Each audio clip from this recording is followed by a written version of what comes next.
Bonjour, aujourd'hui mon histoire s'intitule « L'orgueil du bandit ».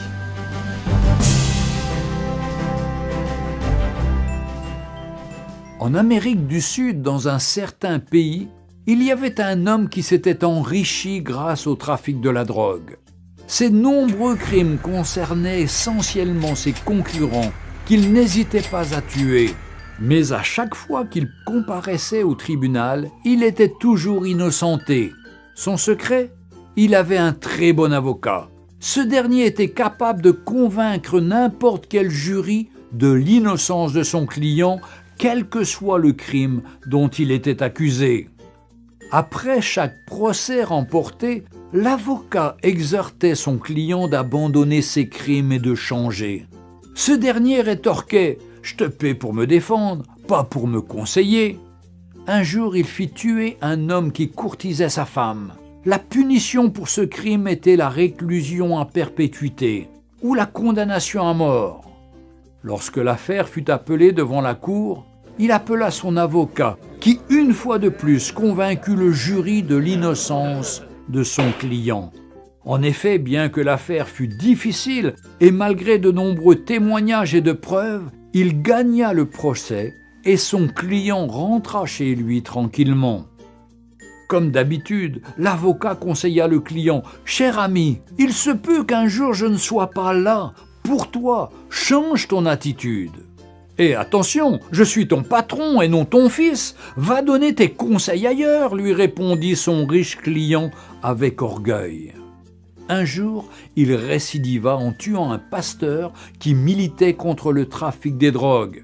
Mais quelque chose s'est passé, bien que l'affaire était difficile et très compliquée. Mais il était tellement sûr de son avocat qu'il appela ses amis, ses parents, sa femme et ses enfants pour assister au procès afin de voir comment il va humilier les juges et le ministère public. Alors qu'il se rendait au tribunal, il appela son avocat. Ce dernier lui rassura qu'il était en route et qu'il arrivait déjà. La salle était pleine à craquer et on attendait l'entrée du juge pour le début du procès. Et lorsque l'huissier fit lever l'assistance pour l'entrée du juge président, le trafiquant de drogue fut glacé de constater que c'est son avocat qui est sur le siège du jugement en tant que juge président de la cour. Il n'était plus un avocat, mais un juge.